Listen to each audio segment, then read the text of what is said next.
Vas-y. Eh bien déjà, bonsoir, Erev Tov à tout le monde. Baruch Hashem, le webinaire continue.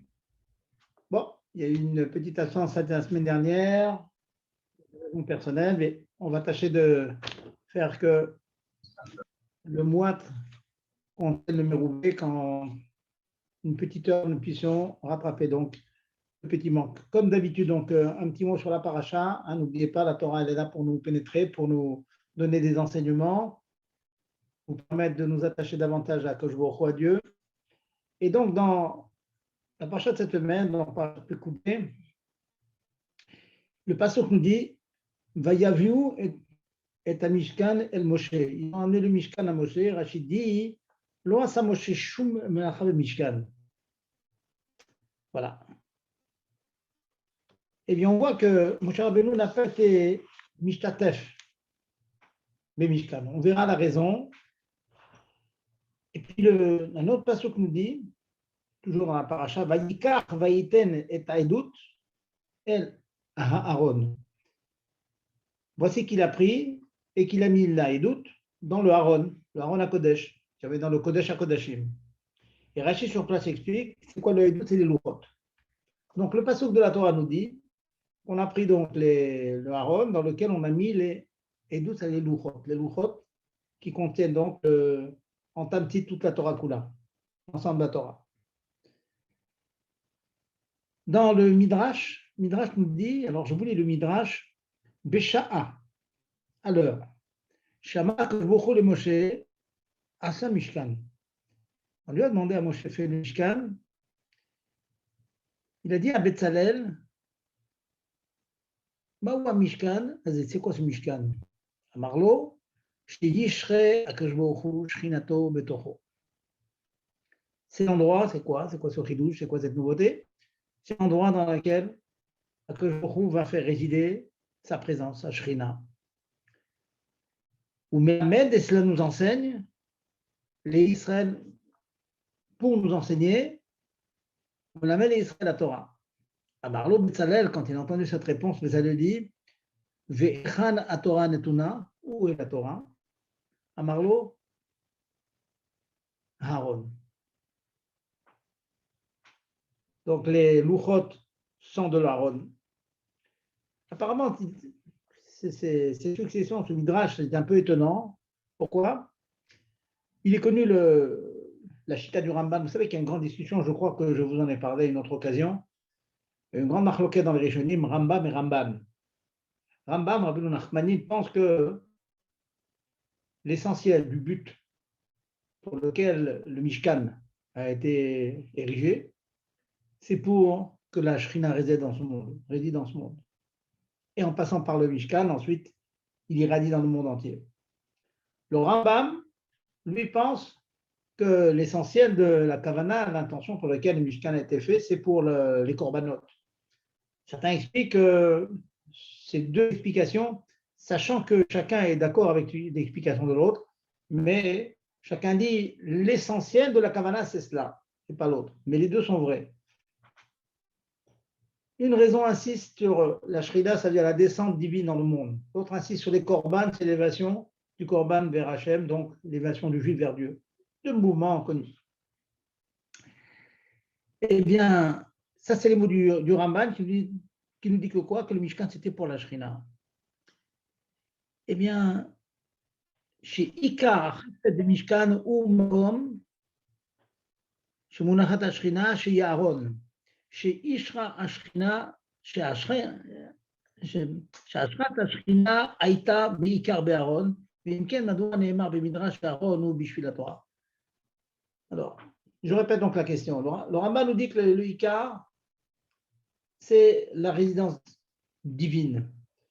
Et là, le Midrash nous dit que dans ce même Aaron, qu'est-ce qu'il y avait? Il y avait la Torah. Alors, c'est la présence divine ou c'est la Torah qui avait dans le Aaron?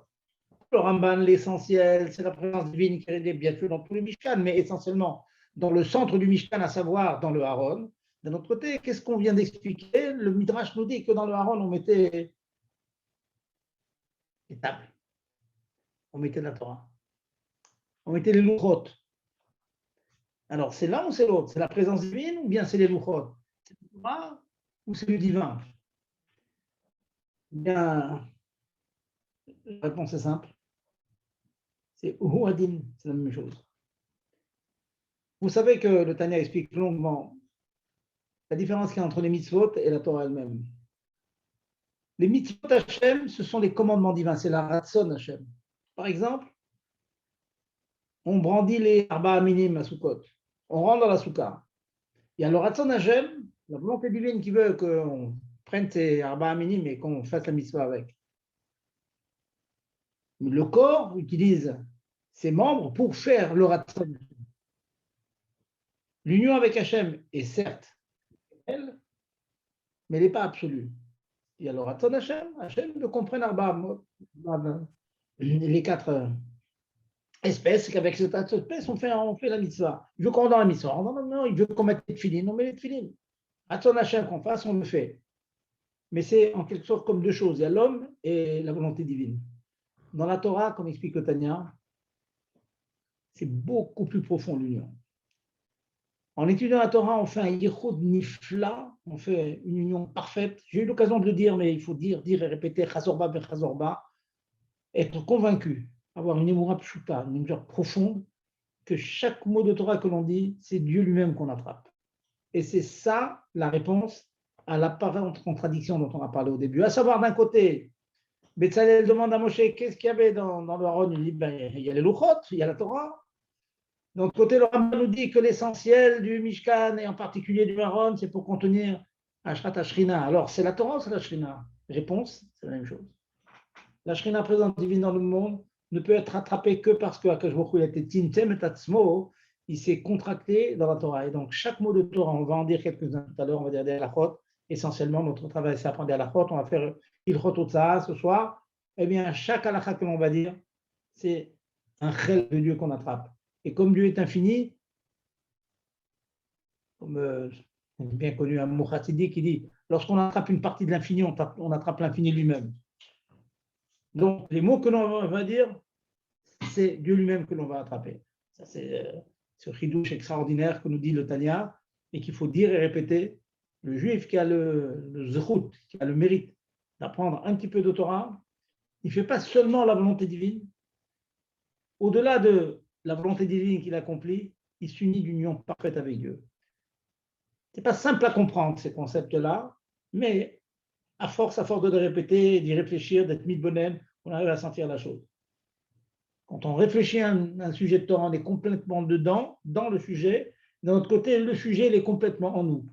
Et donc, on arrive à ce yichud nifla. Voilà donc le petit mot que je voulais dire ce soir de la paracha, hein, l'équivalence entre la présence divine et la Torah. Voilà. Mérite et grandeur que n'ont pas les mitzvot, aussi énormes, aussi méritantes que peuvent être les mitzvot, mais elles ne nous permettent pas d'atteindre, d'acquérir dans ce yichud nifla que l'on obtient lorsque on étudie un chélek, une partie de la Torah. Alors ce soir, je vous propose donc de faire une mlacha. Alors j'ai beaucoup réfléchi avant de choisir ce sujet. Je vais vous dire pourquoi j'ai réfléchi avant de décider de vous enseigner ces choses-là. C'est tout simplement parce que la mlacha en question, c'est la dernière des 39 melachot, c'est la dernière. Et la des melachot, c'est pas Makeva Patish, contrairement à ce qu'on peut voir. Makeva Patish, c'est le dernier coup de marteau. La dernière, dans la Mishnah, qui nous parle des melachot, c'est la mlacha de Otsa. Otsa, c'est porter. Porter égale changer de reshut, passer d'un reshut à yachid, d'un domaine privé à un domaine public ou vice-versa.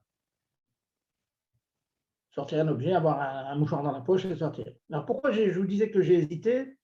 Tout simplement parce que je sais qu'en Eretz Israël, ça peut paraître un petit peu obsolète, un peu ces halachot-là, bien que, Baruch Hashem, on étudie la Masechet Shabbat dans les Shivot et tout, et que ça demande un limoud très très profond, mais c'est vrai qu'on n'est pas trop habitué à utiliser ces halachot en Eretz Israël parce que la grande majorité des Juifs habitent dans des shchonot, dans des quartiers, dans des endroits où on a un héros.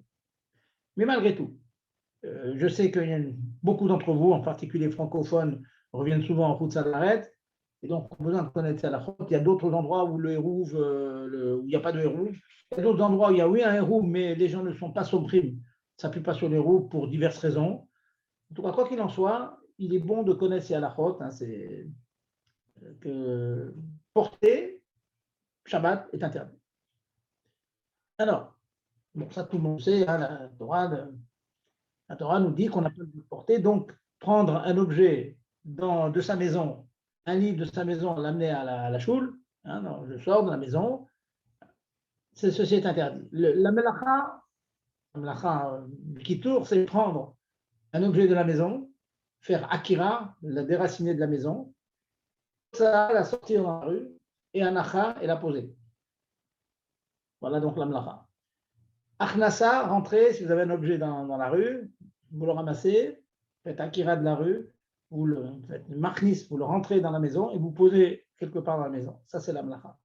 3 actes, akira, achnasa ou otsa, et puis anacha, posé. Ceci est interdit. Vous demandez alors comment on fait pour porter des habits, porter un chapeau, porter peut-être des bijoux, porter etc. Comment est-ce qu'on fait?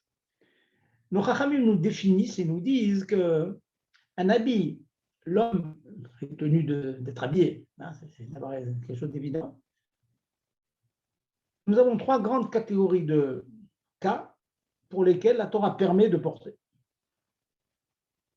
Je vous dis les 3 mots: malbouche, tarshit, torech hagouf. Qu'est-ce que ça veut dire? Première grande catégorie, c'est un malbouche. Malbouche, ça veut dire un habit. La Torah considère que porter un habit, porter une chemise, porter un tricot, porter une veste, porter un chapeau, ça fait partie de mon habillement, c'est battel à mon corps.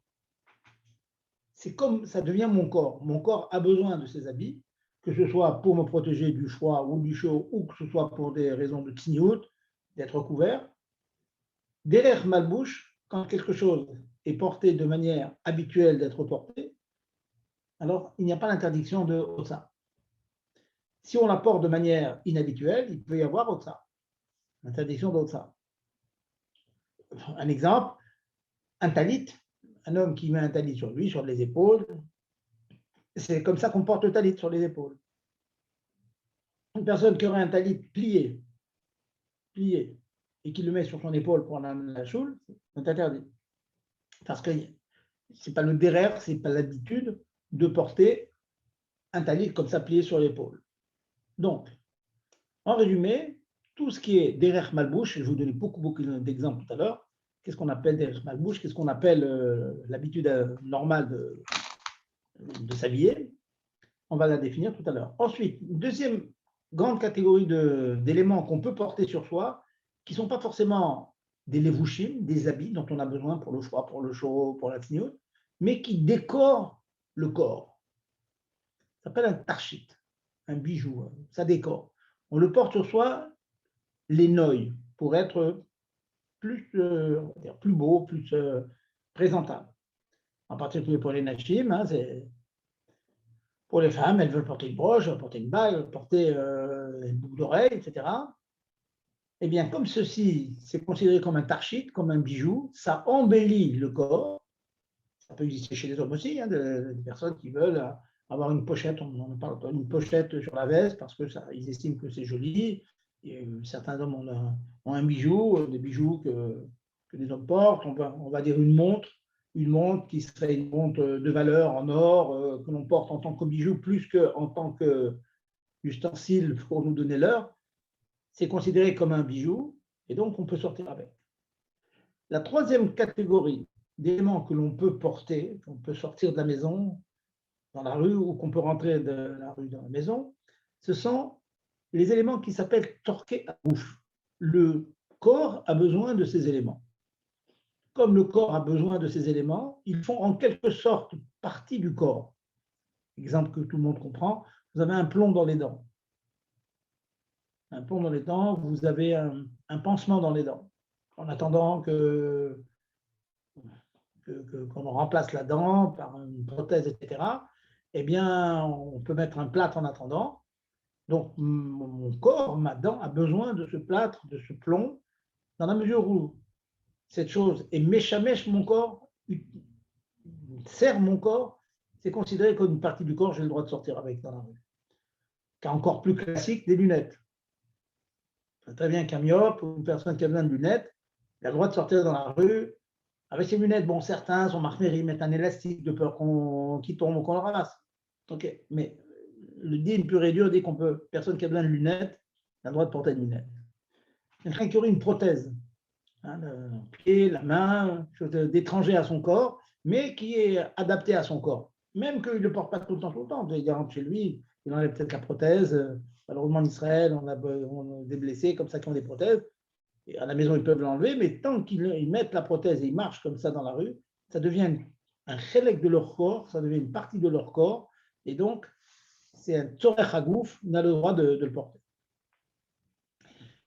Bon, même un appareil auditif, hein, une discussion sur l'appareil auditif, mais bon, la halakha pure et dure, c'est qu'on peut porter un appareil auditif. Le problème, c'est que certains sont marmérim parce que finalement, ça, il amplifie la voix et c'est un problème électrique, etc. Mais au niveau de portée, on peut comprendre que dans la mesure où cet appareil me sert à mieux entendre, c'est comme mes lunettes qui me servent à mieux voir, donc j'ai le droit de les porter et ça s'appelle Tzorech Hagouf. Voilà donc la description générale des 3 grandes catégories de choses que l'on peut porter, les vêtements, les bijoux et les choses qui servent mon corps. Maintenant, je vais vous faire une succession. Je vais m'arrêter toutes les 10 minutes parce que beaucoup d'halachot que je vais vous concentrer, c'était grand simanim dans le Shulchan Aruch. Tâchez de vous apporter celles qui sont les plus utiles, on va dire, les plus courantes. Il est permis de porter 2 habits qui ont la même fonction. On pourrait penser, on n'a pas l'habitude de mettre 2 chemises, 2 tricots ou 2 manteaux les uns sur les autres. Sachez que 2 manteaux, finalement, ça vous chauffe davantage. C'est un effet avantage. Il est permis de porter 2 manteaux. Quand on a froid, on met 2 manteaux. On peut mettre des fois le surtout qui est par-dessus un manteau, on peut mettre une doublure puis en plein de manteau. Mettre 2 manteaux, c'est permis. Par contre, les Chachamim sont marqués pour les ceintures. Ils disent qu'on a le droit de porter 2 ceintures, mais il faut qu'elles servent les deux. Donc, si vous avez 2 ceintures autour de la taille, tâchez de faire en sorte que l'une serve pour les hommes le pantalon et l'autre sert la veste ou la chemise, qui ait une fonction. Encore un cas. Ceux qui ont l'habitude de porter un chapeau sur une kippa, donc finalement, il y a une kippa plus le chapeau, elles font la même fonction. C'est permis. Derrière comme ça, pour beaucoup, donc c'est permis.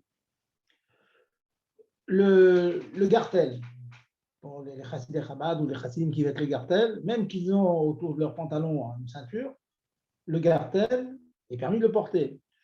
Tout simplement parce que c'est derrière ma bouche, ça fait partie du vêtement. On peut même le considérer comme un œil, c'est comme ça qu'on le porte. Il a une fonction, il sépare les parties hautes du bas, mais ça s'appelle derrière ma bouche. On porte surtout la veste longue avec le gartel, avec donc la ceinture. Donc ça aussi, c'est le derrière, c'est permis de porter. Faites attention, très souvent, le gartel est mal attaché et il traîne comme ça sur le surtout, et là, ce n'est pas derrière ma bouche. Il faut bien faire attention qu'il soit bien serré, qu'il ne tombe pas comme ça sur vos genoux pendant Shabbat. Je continue donc ma succession de halachot. La question se pose pour les gants. Est-ce que les gants, c'est derrière ma bouche? La réponse est bien sûr que oui. Beaucoup de personnes portent des gants, aussi bien quand il fait froid, là, c'est évident, que même parce qu'ils trouvent ça joli, parce que ça les arrange de porter des gants. Cependant, sachez que beaucoup de gens s'abstiennent de porter des gants parce que, comme le derrière, c'est de saluer son prochain en enlevant le gant, en tendant la main, donc il y a un chachash, il y a une crainte que l'on soit amené à enlever le gant, qu'on soit amené à le porter. J'ai vécu des années à Montréal, au Canada, il faisait très très froid. La majorité des chassidim là-bas ne portaient pas de gants pendant Shabbat. C'est vraiment étonnant, parce que, tout simplement parce qu'ils avaient peur d'être amenés à les enlever. Bon, je vous rassure, hein, il y avait des grosses moumoutes, des gros manteaux. En mettant les mains dans les poches, on avait les mains chaudes. Mais j'ai vu beaucoup de gens qui ne portaient pas de gants, vous voyez. Mais celui qui porte, les Ikaradines, c'est moutard. Il faudra bien attention de ne pas les enlever. Encore une halakha dans le même type d'idée. Dans les poskim, il est ramené la halakha suivante. Peut-on porter des pantoufles dans la rue? Sortir en pantoufles. Certains, surtout dans celles qui étaient utilisées à l'époque de la Gemara, c'était de sandales qui n'adhéraient pas parfaitement au pied. Donc, très souvent, elles quittaient le pied, donc on pourrait être amené à le ramasser. Bon, les pantoufles qu'on a de nos jours, ça dépend. Hein. Je sais qu'il y a même les crocs, hein, ceux qui ont des crocs, adhèrent très bien au pied, mais bon, sachez qu'il y a discussion dans les post-kim sur cela, bien que la tendance, c'est quand même d'être méquille, tout simplement parce qu'on n'a pas du tout l'habitude de marcher pieds nus de nos jours. Donc, même si vous sortez un jour en pantoufles, vous serez toujours attentif, ferez toujours attention à bien le remettre pour que vos pieds soient dans des pantoufles. Alors, le derrière, c'est plus du tout de marcher pieds nus comme ça pouvait être autrefois. J'ai parlé des lunettes tout à l'heure. Sur Kagouf, un myope, c'est sûr et certain qu'il a le droit de porter ses lunettes. Maintenant, des lunettes de soleil. Sachez que les lunettes de soleil, de nombreux poskim interdisent les lunettes de soleil. Tout simplement parce que, sauf exception, une personne qui portait des lunettes de soleil, dès l'instant qu'il se trouve dans un endroit ombragé, il a tendance à les enlever. Et donc, j'ai regardé dans les poskim, le Rav Auerbach, c'est vraiment un possécador, il est marmire dans ça. Il dit qu'il ne faut pas porter des lunettes de soleil. Je ne parle pas d'un myope qui a des lunettes de soleil, qui a des verres de vue, mais qui s'assombrissent des fois, ils s'assombrissent d'eux-mêmes. Même ça, c'est permis. Tout simplement parce qu'il ne risque pas de les enlever. Il est myope, il a toujours les lunettes sur le nez, donc il n'y a pas de risque. Donc une personne qui porte toujours ses lunettes, il aurait le droit, mais quelqu'un qui ne le porte pas tout le temps, il doit s'en abstenir. Maintenant, les potes qui me disent que si une personne a des lunettes, pas forcément de vue, mais il a des yeux fragiles, il a des yeux très fragiles, et il porte des lunettes de soleil, certes, mais pour des raisons médicales, on va dire. Pour lui, c'est important, il ne peut pas se permettre de se promener sans lunettes. Alors, ça devient pour lui, bien sûr, sorqué à gouf. Mais ceux qui ont comme ça des lunettes de soleil parce que ça fait joli, et puis parce que bon, ça protège un peu du soleil, on s'en asservera Shabbat. Il ne faut pas les mettre Shabbat. Bon. Ça peut être discutable, hein, je conçois que ça peut être discutable, mais je vous donne le horaot des grands poskim de notre génération. Une question qui est souvent demandée aussi, c'est une personne qui a des lunettes de vue. Pas des myopes, de vue, ça veut dire de lecture. Il a besoin de ses lunettes pour lire. Donc, en général, on les porte comme ça sur le bout du nez. Il voudrait accéder à la choule ou ailleurs avec ses lunettes donc, de lecture. Ceci est interdit. Tout simplement parce que ces lunettes ne lui servent à rien. Ce n'est pas un chimouche à gouffre. Ça n'aide pas le corps en quoi que ce soit quand il se promène dans la rue. C'est seulement quand il va arriver à l'endroit où il veut arriver, il va utiliser ses lunettes de vue. Donc, pour ça, c'est interdit. Je ne parle pas, attention, du cas d'une personne qui aurait, comme ça se fait de moins en moins, mais ça se faisait autrefois, on avait deux verres dans les lunettes, deux verres, les verres qui étaient au-dessous de la vision et qui servaient à lire de près. Il y avait des verres qui servaient à voir de loin. Alors, dans la mesure où la partie supérieure servait dans la rue, pour voir de loin, donc même qu'il y avait une petite partie du verre au-dessous qui ne servait qu'à la lecture, c'était quand même permis. Mais si vous avez des lunettes qui ne servent qu'à la lecture, ça, on ne les portera pas Shabbat. Vous les laissez à la choule, vous les laissez chez vous, et vous les utilisez quand vous arrivez à la choule. Voilà. Pour les lunettes de soleil, je lance l'idée. Bon, j'ai vu ça que bon, les composts qui sont marqués. Ou là, peut-être que si on portait dans Carmélite seulement, ça serait plus facile d'être méquille, parce que la xéra de peur qu'il enlève, c'est quand même un safek des rabananes, parce que dans Carmélite, le fait de porter, c'est un issue des rabananes seulement. Donc ça ferait un safek des rabananes la coula. Bon, et en général, le Mourazaken est possède que, sauf rares exceptions, l'immense majorité des réchouillottes des domaines dans lesquels nous vivons, eh bien, l'immense majorité, elle est considéré comme carmélite et pas comme Rishut Harabim, sauf dans les Champs-Élysées, on va dire, ou à Manhattan, où vraiment il y a 600 000 personnes qui passent. Voilà, je continue donc mes investigations dans ce que l'on appelle Shimush Hagouf. Prenons une personne qui aurait un dentier amovible qu'on peut enlever et remettre. Une personne qui est passée chez l'orthodontiste et qui a du fer dans les dents pour être médiachère, les chinaïs, pour que les dents se mettent plus droites. Eh bien, dans la mesure où ça sert le corps, ça permet de rendre les dents plus droites. Hein, et puis quand la personne sera plus adolescente, eh bien, elle aura comme ça des dents beaucoup plus droites. Eh bien, ça s'appelle Shimush Hagouf et c'est permis. On a le droit de porter ces choses-là pendant Shabbat. Je continue, après je vais passer à vos questions. On va continuer donc un autre chapitre. Autre chose qui s'appelle aussi Shimush Hagouf, chose qui sert le corps, à part les lunettes, à part les appareils auditifs, à part comme je dis, les appareils dans les dents.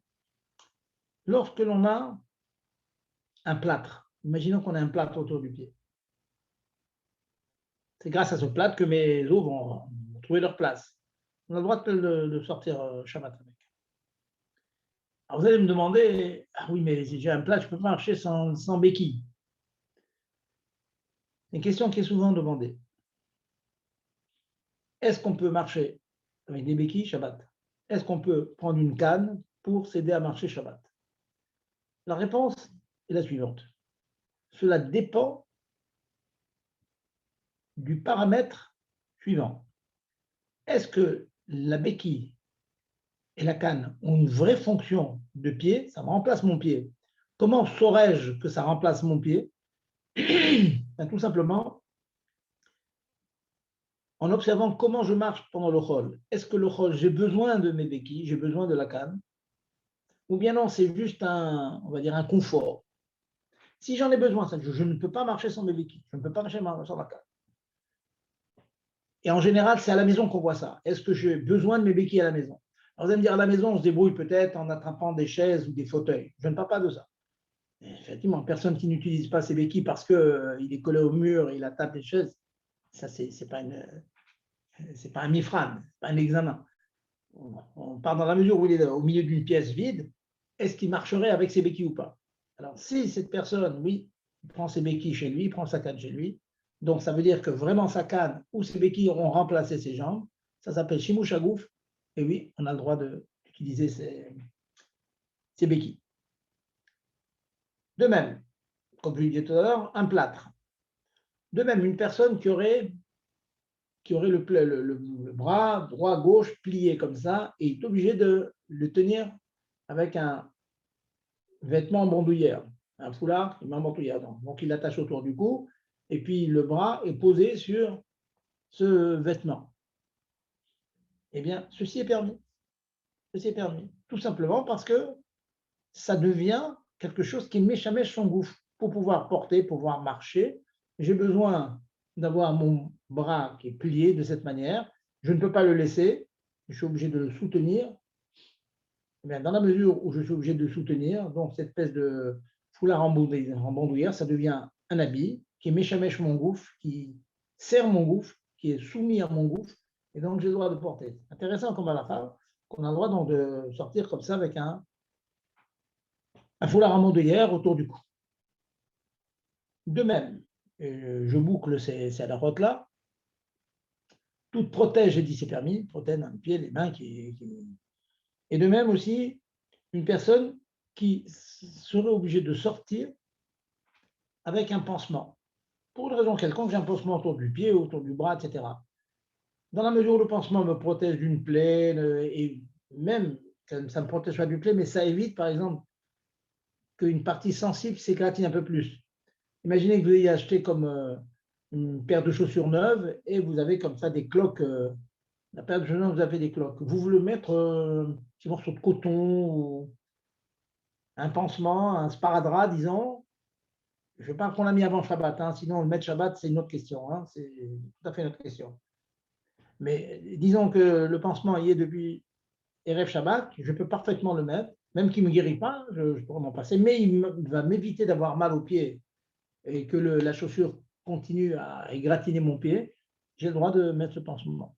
C'est intéressant de savoir que toutes ces choses-là dont le corps a besoin, ça rentre dans le éther, dans la permission que j'ai appelée Shimush Agouf, donc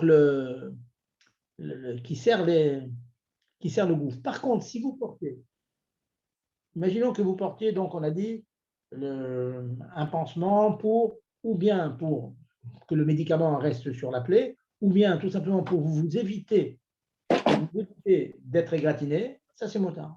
Si maintenant vous mettez le pansement, disons, parce que vous avez mis de l'éosine et ça risque ou du mercurochrome, ça risque de colorer, de salir vos vêtements. Donc, tout le pansement, son but, c'est pour les Hatsule Mitinoufa, pour éviter que vos vêtements se salissent, ça c'est interdit. Ce n'est pas chimouche à gouffre, ça, c'est chimouche de l'habit. Pour que l'habit reste propre, ça c'est interdit. Voilà. Encore une et j'écoute vos questions. Toujours dans le même ordre d'idées. Sachez que si vous avez besoin de garder des cotons au fond des oreilles, vous êtes fragile pour diverses raisons, et bien le fait de porter un coton au fond de l'oreille, pour des vraies raisons, je parle des raisons médicales, etc., eh bien, parce que l'eau ne doit pas rentrer dans l'oreille, parce qu'on a fait une opération, parce que ça peut infecter, c'est permis aussi. C'est chimouche à gouffre, donc c'est comme un pansement, donc tout c'est permis. Voilà. Alors, donc, avant de passer à un autre chapitre, je vais écouter quelques-unes de vos questions avant de continuer. Allons-y. Est-ce que vous avez des questions? Gérard, je vous écoute. Kvod Harav, si je peux. Je vous écoute. C'est pas pour moi, enfin pas encore, mais j'espère que c'est le cours. Hein. Je me pose la question quand même. J'ai un ami qui a malheureusement dans la semaine il a des oreillettes dans les, enfin, on appelle ça, des pareils auditifs. Oui. Et il se pose vraiment la question s'il doit les mettre Shabbat, personne ne lui donne de réponse. Il habite Paris, lui. Quoi? Alors, c'est pas pour porter, évidemment. Je parle au niveau technique, quoi. Oui. Alors, pour porter, je vous ai dit, pour porter la tendance, dans la mesure où c'est chimouche à gouffre, si c'est chimouche à gouffre, il n'y a pas de problème de porter. De porter, c'est-à-dire au-delà, de sortir dans la rue. Maintenant, s'il veut les garder, disons, il veut les garder sur lui parce qu'il veut écouter Kriyat Torah ou pour une autre raison, parce que, je vais vous dire, ce monsieur n'a pas eu de réponse parce qu'en fait, il y a une marque locale dans les poskim. Beaucoup de poskim, il y a une marque locale dans les poskim. Beaucoup de poskim permettent parce qu'ils disent que finalement, quel est le problème? Le problème, c'est quand on parle, donc ça crée des ondes, etc. Donc ça peut, c'est un problème électrique. D'autres disent que c'est raguil comme ça, c'est montage. Je ne vais pas rentrer dans la hamkout, dans la profondeur, pourquoi celui qui permet, celui qui interdit. J'ai envie de vous donner un psa comme ça. Alors on va trouver une pchara en quelque sorte. Une personne pour qui est vraiment bien handicapée, donc vraiment il ne peut pas entendre sans parler auditif. On peut trouver une coula pour qu'il entende. On peut trouver une coula pour qu'il entende et qu'il les porte pendant Shabbat. Une personne pour qui c'est un confort, pour beaucoup d'entre nous, c'est un confort, vous voyez. C'est-à-dire on entend, mais bon, on entend beaucoup mieux avec l'appareil, mais on pourrait quand même entendre sans l'appareil. C'est un conseil, on va dire, une aide ça, et c'est mieux d'éviter. Voilà. Et c'est plus une aide pour lui, c'est sûr. Hein. Voilà, maintenant, si c'est vraiment un vrai sourd, enfin, des personnes qui sans appareil n'entendent presque rien, on peut trouver la couleur. Autre question, je vous écoute. Raph, s'il vous plaît, des fois, ils mettent, quand il pleut, ils mettent sur le chapeau un plastique. Je vais y arriver. Posez-moi d'autres questions. Il veut pas ici, pas ici, ailleurs. Fais-le ailleurs. Mais j'arrive pas. Mais il veut pas. Entendu, madame. Mais j'arrive pas. J'ai pas entendu, excusez-moi. Je disais que en Israël, pas en Israël, quand il pleut, il y a des personnes qui mettent un plastique sur le chapeau, mais c'est un plastique qui est exactement la taille du chapeau avec un élastique et tout ça. C'est pas un sac c'est pas un sac de supermarché, c'est une vraie forme en plastique. Alors, bon, j'avais prévu ça pour tout à l'heure, mais bon, je vous pose la question, je vais vous répondre. Ce plastique en question, même s'il a la forme du chapeau, de manière générale, en général, je sais qu'en France, on en a très peu, mais je sais qu'en Anvers, enfin, ils ont cette espèce qui est tout à fait adaptée à la taille du chapeau. En général, on rentre dans le problème que j'ai évoqué tout à l'heure, à savoir que si je mets quelque chose pour ne pas salir les vêtements, c'était interdit. Si par contre, on le porte, pas pour les vêtements, mais pour se protéger soi-même du froid, du chaud ou de l'eau, alors c'est permis. Ça veut dire quoi? Je pense que la majorité des cas pour lesquels on porte ce plastique, c'est pour protéger le chapeau. Seulement le chapeau. Si on le porte pour protéger le chapeau, alors il n'a pas une fonction d'habit pour moi. Il a une fonction de ne pas abîmer mon chapeau. Si par contre, il y a des personnes qui sont, on va dire, sont fragiles, c'est un chilouk, c'est une différence qui est marquée dans les possibles que je vous évoque maintenant. Hein, que, en fait, la personne dit oui, certes, je veux protéger mon chapeau, mais il est évident que s'il y a une grosse pluie, l'eau va traverser le chapeau, il va me mouiller la tête et ça me dérange le corps. Donc, ça devient un habit. Donc, si l'essentiel de la cabana, quand on le met, c'est quand il pleut, et quand il pleut, donc, ça va me protéger de la pluie, que la pluie va traverser le chapeau, va me donner peut-être un froid même sur la tête, et là, c'est permis. Mais si toute la raison pour laquelle on le met, c'est seulement pour le chapeau, c'est interdit. Voilà, en gros, les svarotes qui sont amenés dans les poskim. Alors, j'ai vu beaucoup qui font une espèce de pshara comme ça. Intéressant, ils disent comme ça. Des gens qui sont marmirim de ne pas porter quand il y a le harouf. Mais il dit, bon, quand il y a un harouf, je ne porte pas. Je suis marmir, mais mettre le plastique sur le chapeau, comme il y a des matérim, alors je porte. Bon, il y en a qui vont vous dire aussi, je vais mettre le plastique, mais seulement si c'est carmélite. Parce que c'est sur des rabananes au maximum. Mais si c'est dans le vrai Reshut Arabim, non. Vous voyez, donc c'est, comme je vous dis, c'est une discussion encore ouverte. Vous prenez des Sfarim, c'est une discussion qui reste ouverte. Voilà donc pour le chapeau. Et une autre question, s'il vous plaît. Oui. Vous avez dit que, par exemple, les lunettes de soleil, il y avait aussi une marloquette parce qu'on a peur de les retirer. Mais maintenant, les bijoux, on n'a pas peur, par exemple, je parle pour une femme, des fois, elle veut montrer sa bague ou ses bracelets à une copine. Alors, elle peut aussi les retirer et lui montrer. Pourquoi il n'y a pas un seyag pour les bijoux, mais il y en a pour les lunettes? Vous avez compris ma question? Je comprends votre question. Je vais y répondre en disant qu'il y a une énorme différence entre les deux cas. Une énorme différence. Dans les lunettes de soleil, par définition, comme le nom l'indique, c'est des lunettes de soleil. En ce qui me concerne personnellement, si j'avais des lunettes de soleil, d'ailleurs, sur mes lunettes de vue, quand je suis en voiture, j'ajoute des lunettes de soleil. Mais dès que le soleil s'arrête, je l'enlève, ça me dérange. Vous voyez ce que je veux dire? Donc, oui. Leur fonction, c'est quand il y a du soleil, donc on l'enlève. Par contre, un bijou, normalement, un bijou, c'est pas fait pour être enlevé, c'est fait pour rester sur le corps tout le temps qu'on veut les porter, vous voyez? Donc, il y a une énorme différence. Mais malgré tout, madame, je vais rebondir sur ce que vous dites. Sachez que le Mechaber, le Bet Yosef, la porte des Gmarot, la porte des sources, il dit que les femmes n'ont pas le droit de porter des bijoux. Oui, parce qu'on les enlève, parce que toujours on veut les montrer aux gens.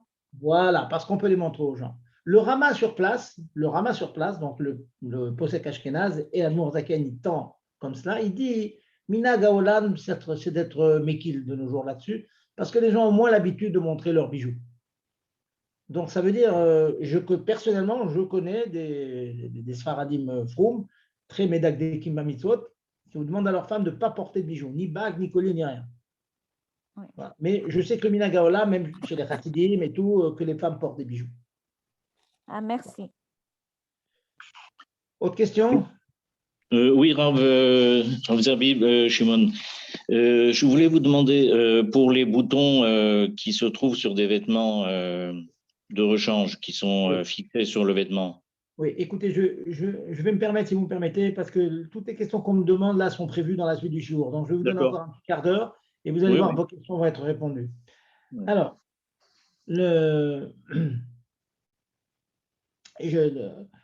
une question qui est souvent demandée quand on se promène, quelqu'un va à la choule, je ne sais pas, encore une fois, en Eretz Israël, en général, il n'y a pas de problème. En France, on a toujours ce problème. Quelquefois, une personne, il a un vêtement qui traîne un peu par terre. Donc, il voudrait juste relever 2-3 cm son pantalon comme ça pour pas que ça traîne par terre. Ça, c'est permis, ça. Bien qu'en fait, il est en train de lever un peu, c'est pas de la malbouche, le lin. Ou bien il a un manteau qui est un peu long, un manteau chassidique comme ça, qui est un peu long. Il est obligé quelquefois, quand il monte, il est dans une pente comme ça, il est obligé de le relever un petit peu pour pas qu'il se mouille. Le relever légèrement, ceci est permis. C'est bien de savoir cette chose-là, c'est une question qui arrive souvent. Encore une halakha aussi, on a le droit de porter, si vous avez acheté un chapeau qui est trop large pour votre crâne, pour votre tête, il est permis de rajouter un morceau de carton à l'intérieur du chapeau pour précisément resserrer la circonférence du chapeau, et même qu'on le sort dans la rue avec, c'est permis. Pourquoi? Parce que ce carton en question devient un chélek, devient une partie du chapeau. Donc, on a le droit de le porter. Ensuite, encore un cas, ça ne se fait pas tomber, mais j'ai vu que beaucoup transident dans cette habitude de mettre des protège-oreilles. Quand il fait froid, j'ai connu ça à Montréal, au Canada, une espèce comme ça quand il fait très froid, les gens sont fragiles, donc ils mettent des espèces de protège-oreilles comme ça qui sont attachés. Ça aussi, c'est un malbouche, on a besoin. Et on peut se protéger les oreilles en mettant un foulard, mais ce n'est pas obligatoire de mettre un foulard, on peut mettre ces espèces de protège-oreilles, Magen Otnaim, ceci est aussi permis. Ensuite, une question qu'a demandé qu'une personne me dit, je suis obligé de sortir dans la rue, mais il y a des flaques d'eau, je voudrais mettre mes chaussures dans un plastique. Vous savez, quand on rentre dans certains hôpitaux, des espèces de plastique comme ça qui sont juste à la taille de la chaussure. Donc la chaussure sera entourée par ce plastique.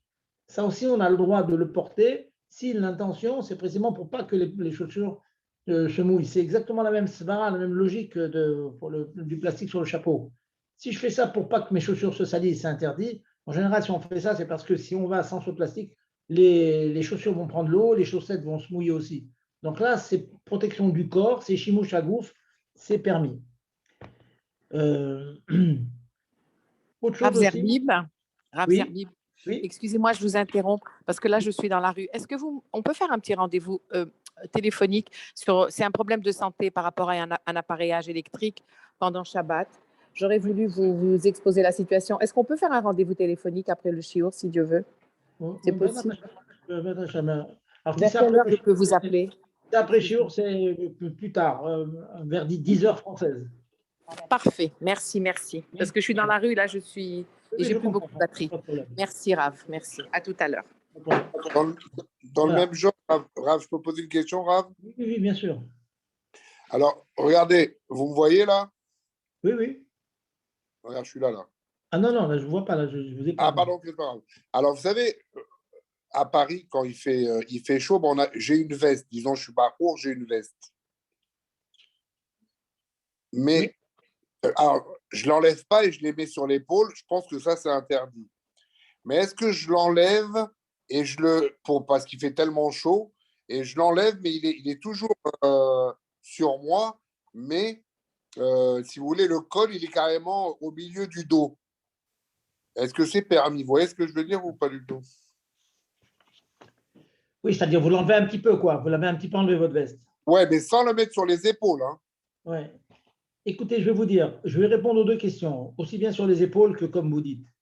Ah, d'accord. Les poskim posent votre question sur mettre la veste sur les épaules. Et ils disent la chose suivante. La réponse est, cela dépend du derrière. Il y a des endroits, vous savez très bien qu'il y a des endroits où pratiquement tout le monde a comme ça la veste sur les épaules. Non, parce qu'ils tiennent à avoir la veste, hein, les froums, hein, dans les milieux d'Idvac aussi, ils tiennent absolument à avoir la veste, mais il fait très chaud, ils sont à bras, c'est très très chaud. Donc, c'est pas chaud le derrière de porter comme ça sur les épaules, donc c'est permis. Si par contre, en France, je ne pense pas que ce soit le derrière comme ça. On peut le porter, je ne dis pas qu'on peut le porter, mais on ne peut pas dire que quelqu'un qui a une veste, il a l'habitude, ça devient un derrière de le porter sur les épaules. Donc, ça veut dire en France, dans les endroits que je connais en tout cas, ça ne serait pas permis de le mettre sur les épaules. Et par contre, j'imagine à Bnei-Brak où il fait très très chaud, dans les endroits très très chauds, qu'on voit que la majorité des gens qui ont des vestes, ils les portent comme ça, on a le droit de le porter comme ça, Shabbat. Maintenant, je rebondis sur votre question. Il me semble que, je dis ça Misvara, que porter, comme vous dites, la veste en l'enlevant à moitié, elle est comme ça sur le dos, le col est sur le dos, je ne pense pas que ce soit un derrière. C'est très rare de voir des gens porter leur veste comme ça. Donc, j'ai envie de vous dire, c'est plus facile pour moi de vous permettre de le mettre sur les épaules plutôt que de laisser comme ça, emmanché toujours, mais sur la moitié du dos. C'est ça. Non, les deux côtés, hein. Les deux côtés, ils sont emmanchés. C'est juste. J'ai bien compris. Ils sont emmanchés, mais vous n'avez que la moitié du dos qui est couvert, quoi. Une partie qui est découverte, et le col, il est à Voilà, mi-dos. ouais, c'est ça. Non, pourquoi je vous dis ça? Parce que j'étais Bachour à l'époque, et donc j'étais sur le retour du 17 ou en allant au 17, et Rav Moulet, il a couru derrière moi pour me dire remets ta veste tout de suite. Voilà. Et ben, je pense qu'il a eu raison. Parce que c'est donc pas je portais, quoi. Parce que c'est pas le derrière d'être porté comme ça. Je suis d'accord avec lui. Donc je portais, quoi. Donc, on va dire comme ça. Bon, ben, les portes de la tchouva sont ouvertes. On ne va pas s'inquiéter pour le passé, mais pour l'avenir. Ah non, j'ai fait tchouva, pas de problème. Enfin, j'espère. Bon, Hachem. Alors, je continue. Alors, on a parlé donc des. Oui, une personne m'a demandé un jour, j'ai un impair, et la ceinture de l'impair, elle rentre dans des passants. Elle m'a dit, est-ce que si les passants sont cousus, si la ceinture est cousue au passant, est-ce que j'ai le droit de laisser la ceinture non fermée? Je laisse ça traîner comme ça. J'ai dit, il n'y a pas de problème. Si c'est cousu, tu peux. Ça, c'est d'après tout le monde. Maintenant, la question, c'est que très souvent, ce genre d'impair, le passant, il n'est pas cousu à la ceinture. Ça veut dire qu'à chaque fois, il faut réenfiler la ceinture dans le passant. Là, c'est déjà moins facile de permettre de porter son impair avec, je dis bien, la ceinture ouverte, comme ça, qui traîne. Partie à droite, partie à gauche. Mais quand même, la Svara, elle dit dans ce cas-là, la logique, elle dit que c'est quand même le derrière. Je connais beaucoup de gens qui ont des impairs, qui ont des manteaux comme ça, avec des ceintures qui sont enfilées dans des passants, mais quand même pas tout le temps on l'attache. Très souvent, ça reste ouvert, ça pend un petit peu par derrière. Donc, ça reste un derrière comme ça. C'est un petit peu comme un bouton d'une veste que vous ne fermez pas. On ne va pas dire parce que je ne le ferme pas dans la boutonnière que je porte le bouton. Ouais, le bouton, donc, c'est permis de l'avoir, même que je ne l'utilise pas maintenant. Et d'ailleurs, ça me permet de rebondir sur une question qui a été demandée tout à l'heure. C'est quand vous avez des boutons de rechange, est-ce qu'on peut sortir avec? Je vais vous donner là, encore une fois, toutes ces halakhot d'aujourd'hui, en tout cas un certain nombre de halakhot, ce sont des marloquettes, ce sont des discussions dans les poskim, beaucoup de discussions. Je me suis engagé dans un chemin un petit peu mouvant, mais bon, il faut au moins avoir entendu qu'il y a des discussions là-dessus. Eh bien, le bouton, comme le plastique sur le chapeau, comme maintenant les boutons supplémentaires. Alors, les boutons supplémentaires, s'ils ne sont pas rachouvim, comme par exemple les boutons de chemise. Les boutons de chemise ne sont pas rachouvim. Si on a un qui tombe, on ne court pas après, certains les mettent de côté, mais bon, on sait que même s'il est perdu, le jour où on voudra le remplacer, on a toujours des boutons de ceinture en réserve. C'est pas quelque chose qui vaut de l'argent, qui a une chachivouté, pas chachouv. Donc, la horaa générale, c'est qu'on peut garder les boutons de chemise en plus, qui sont en bas de la chemise ou parfois derrière. Horaa générale, encore une fois, vous trouverez des marmirim aussi dans ça. Mais la horaa générale, c'est qu'on peut permettre. Par contre, si le bouton en question, c'est un bouton de manteau, un bouton chachouv, qui est chachouv et qui n'a aucune fonction maintenant sur le manteau, à savoir, ni je ferme une boutonnière avec, ni c'est décoratif comme dans les vestes. Hein. Vous savez très bien, au bout de la manche, ici, il y a des boutons décoratifs. Eh bien, s'ils ne sont pas décoratifs et ils ne ferment pas, alors là, si c'est un bouton rachouf en manteau de manteau, il faut l'enlever. Il faut l'enlever. Je ne parle pas quand il est posé dans un morceau de plastique, comme ça arrive quelquefois. Ça, c'est évident que c'est porté, c'est assaut. Je parle quand il est cousu. Eh bien, même qu'il est cousu, si c'est un bouton rachouf, qu'en général, on le garde, ce n'est pas du tout évident qu'on va trouver l'équivalent s'il le perd. Celui-là, il faut faire l'effort de l'enlever avant Shabbat. Il ne faut pas le porter pendant Shabbat, celui-là.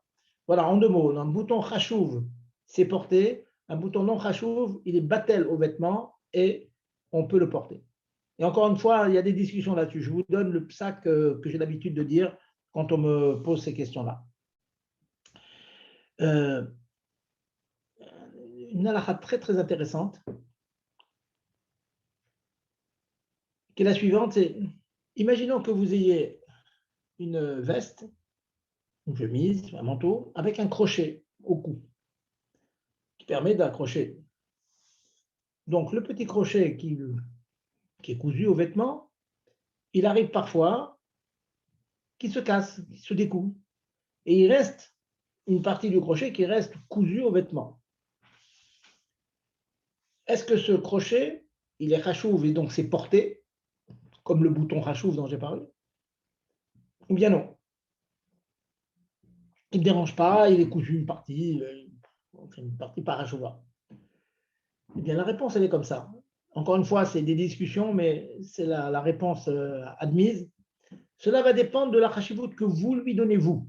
Ça veut dire que si vous avez l'intention de réparer le crochet, de recoudre la deuxième partie qui s'est décrochée, qui s'est décousue, donc pour vous, il est chachouv. Vous voulez Maintenant, il a été décroché, je peux pas, il ne me sert pas pour l'instant, mais dans ma tête, je veux le réparer. Alors, il devient chachouv, je n'ai pas le droit de porter le manteau avec ce crochet.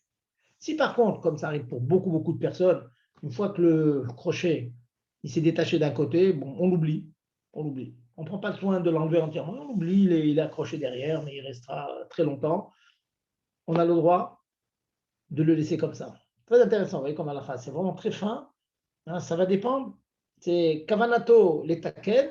S'il a l'intention de réparer, alors il est chachou, je n'ai pas le droit de le porter, j'enlève la veste, j'enlève le costume. Si je n'ai pas l'intention, je le laisse comme ça, dis-le patli, mais complètement égal qu'il reste comme ça, eh bien je peux le laisser. Et je rebondis, avant de repasser à vos questions, je rebondis sur un halakha qui est souvent demandé. Quand vous avez un vêtement que vous prenez du pressing, il y a quelquefois la petite étiquette du pressing qui reste sur le vêtement. Est-ce qu'on peut sortir avec? Vous avez quelquefois une aura quelconque sur le vêtement, c'est marqué blisha atnez, ou bien c'est marqué laine et une autre matière. Si ce sont des choses, en général, quand il y a une aura, par exemple, ça a été bdiqué du chatnez, bon, on est toujours intéressé de savoir. Donc, cette étiquette, elle a une fonction.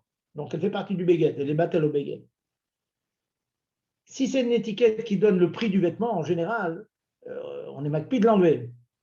Donc là, si vous avez le prix du vêtement, on ne peut pas porter le vêtement. Le prix du vêtement, comme ça, qui serait accroché, vous avez oublié on ne peut pas porter le vêtement. Et si c'est dans le pressing, vous avez ramené le pressing, vous dites voilà, c'est fait, nettoyé, etc. Est-ce que c'est porté que d'avoir cette étiquette, là, cette aura? Ça va dépendre où elle se trouve. Si elle se trouve à l'intérieur du vêtement, c'est sûr qu'on n'est pas macpid. On peut mettre le vêtement, donc il est battel, il est parachouve. Si dans un endroit au contraire visible, c'est ridicule de sortir avec l'étiquette comme ça qui a été collée par le pressing. Donc ça devient, j'ai l'intention d'enlever, il devient chachou, je dois l'enlever. Maintenant, est-ce que j'ai le droit, pour finir, avant de passer à vos questions, est-ce que j'ai le droit d'enlever cette étiquette? De manière générale, ça va beaucoup dépendre du temps que cette étiquette a été collée. S'il a été collé ça fait déjà une semaine qu'il est là-bas, c'est problématique. S'il a été collé là, juste, il vient d'être collé par le pressing, donc on rentre dans une lacha qu'on a déjà traitée, mais qui serait bon qu'on retraite, qui est coudre et qui est coudre. Est-ce qu'on a le droit c'est comme coudre ou découdre, vous voyez? Ça, si c'est pour un temps court, oui. Si c'est pour un temps long, non. Voilà. Et on émet qu'il derrière au pressing, en général, on va chercher chez vêtements dans une période inférieure à 7 jours, si on considère que cette étiquette a été collée pour moins de 7 jours, on peut l'enlever. Donc, on pourra porter le vêtement. Voilà, je vous en ai dit beaucoup. J'écoute vos questions maintenant. Allez-y, n'hésitez pas. Pas de questions? Excusez-moi, Rav. Oui. Bonsoir, j'ai juste une petite question. Si, par exemple, quand je vais à la synagogue, des fois, je réajuste mon chapeau, est-ce que ça peut être un problème de porter? Qu'est-ce que vous faites avec votre chapeau? Je n'ai pas entendu. J'ajuste un peu mon chapeau, je le déplace parce qu'il y a le Non, vent non. ou alors pour bien le remettre. Non, ben non. Il n'y a aucun problème. Juste comme ça, de l'arranger une fraction de seconde, c'est pas le porter dans la main. C'est juste, c'est comme si vous avez la veste sur vous, bah, vous la rangez un petit peu. Non, non. Ça, D'accord, bien que ça puisse un peu le il n'y a décoller de eu ma... ni Akira, il n'y a pas eu Akira, il n'y a pas eu Anacha. Vous n'avez pas été au Caire, vous n'avez pas enlevé le chapeau de là où il est posé. Vous avez juste bougé un petit peu, donc il n'y a pas de problème. D'accord, merci. Allez-y, autre question.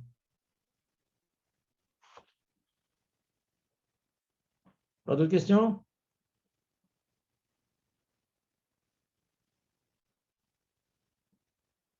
Gérard? Vous m'entendez? Pas de Oui, je suis réaction? là. Je suis là. Allez-y. Allez-y, une question, Gérard. Allez. En fait, je révise là. Donc, C'est pas grave. Alors, faites réviser avec. Alors, pour les auditeurs, je vous dis pourquoi Gérard dit qu'il révise. Parce que Baruch Hashem, c'est un garçon très, très courageux. Et quand il est en France, le dimanche matin, il vient suivre mes cours au collège à hier. Voilà. Donc, j'ai bien un bon compliment. Il faut que Gérard continue. Et Chazorbe a toujours des chidushim quand on révise. Alors, allez-y, posez vos questions. merci, c'est gentil. Voilà. Donc, Raph, c'était quoi là?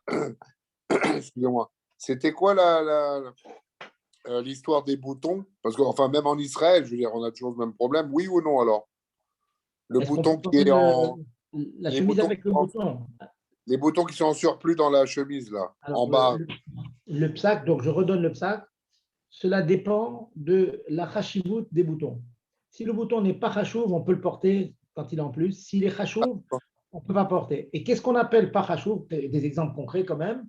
Eh bien, ce qu'on appelle pas chashouv, c'est en général les boutons de chemise.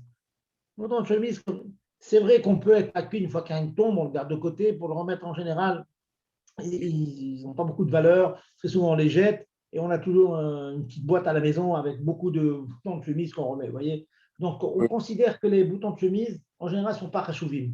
Par contre, si vous avez un manteau, très bien que dans les manteaux, il y a souvent des boutons qui sont plus chachouvim. Donc là, si vous en avez un en trop, il faudra absolument, qui est cousu au vêtement, il faudra absolument l'enlever. Ok.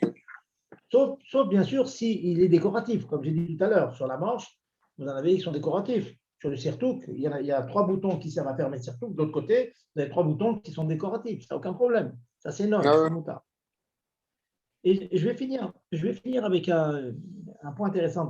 Juste sur le bijou, je n'avais pas compris la réponse. Je m'excuse de vous couper.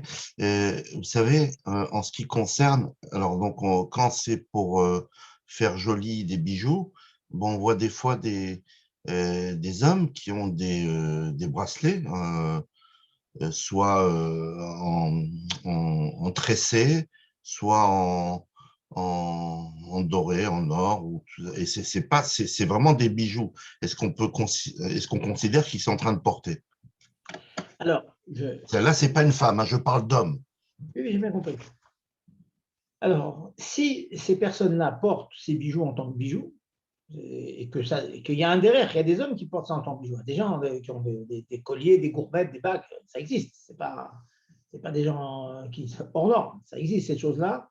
Donc, porter un bijou pour un homme aussi, ça s'appelle derer tarshit. Donc, il n'y a pas de problème de porter. Seulement, j'ai dit tout à l'heure qu'il y avait une xerat rachamim, d'après certains, de ne pas porter des bijoux de peur qu'on soit amené à les montrer. Donc, c'est pour ça que le Mechaber, pour les femmes, il est marmire pour les femmes, qu'il y a un risque, elles vont montrer, regarde à sa copine, elle va montrer, regarde la belle broche que j'ai, le gros bracelet, etc., etc. Donc, pour le Mechaber, il interdit. mais le Rama permet à ici, donc c'est permis. Pour les hommes, on est plus méquille, donc non seulement il n'y a pas l'interdiction de porter parce que c'est un bijou c'est un œil, et deuxièmement, il n'y a pas cette zéra de peur qu'ils soient amenés à l'enlever parce que bon, les hommes n'ont pas tellement l'habitude d'enlever leurs bijoux pour les montrer à leurs amis, hein, c'est évident. Donc en 2 mots, un homme peut porter des bijoux. Rav Zerbib, Merci. Rav Zerbib, je reviens sur l'histoire de l'étiquette du pressing. Oui. C'est qu'une agrafe. C'est un problème de l'enlever, l'agrafe? C'est la même chose que la petite couture.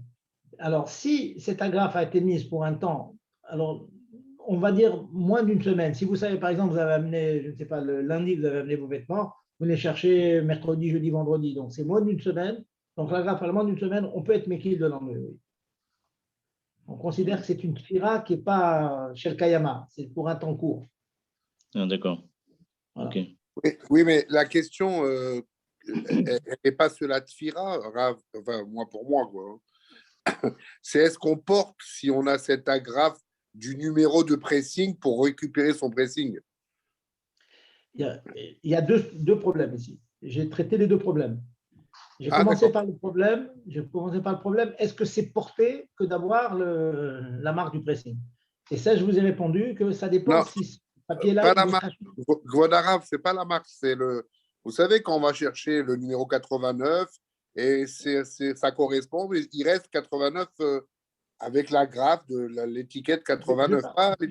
Je parle de ça. J'ai bien compris. Ah, d'accord. Vous allez chercher, et il vous a mis une agrafe avec pour s'y retrouver, vous avez le ticket 89, donc il va vous dire, voilà, la marque du pressing, comme quoi il vous avait.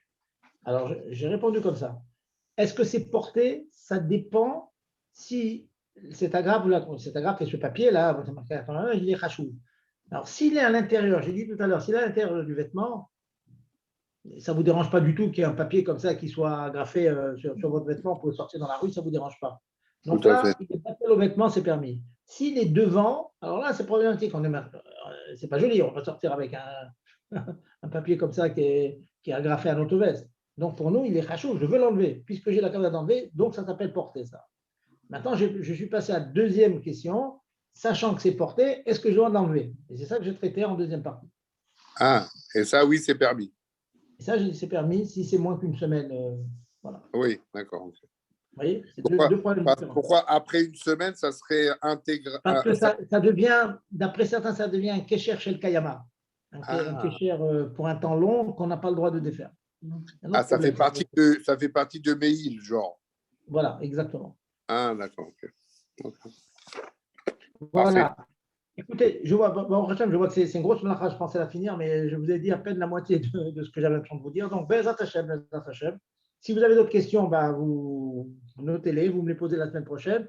Et Bezat Hashem, on va traiter donc la suite. Il y a plein de questions. Il y a des costumes où les poches sont cousues. On n'a pas le droit de porter comme ça parce que la poche ne sert à rien. Il y a plein de questions comme ça qui se posent. Est-ce qu'on a le droit de sortir en chaise roulante pour des gens qui ont besoin d'une chaise roulante? Il y a beaucoup avec la capuche. Est-ce qu'on a le droit d'avoir une capuche comme ça si on ne l'utilise pas comme capuche? Est-ce qu'on a le droit de sortir un titit? Vous trouvez votre titit, il n'est pas caché. Est-ce qu'on peut le garder sur soi? Il y a beaucoup de questions sur cela. Bezat Hashem, on va les traiter la semaine prochaine. Abba Alenu de Tova. Imarcher Tzidkenu, j'espère qu'il sera là pour répondre aussi à nos questions. Amen. Shavuot Toda Rabba. Allez, bonne soirée. Bonne soirée. Bonne soirée. Bonne semaine. Ouais. Perfect.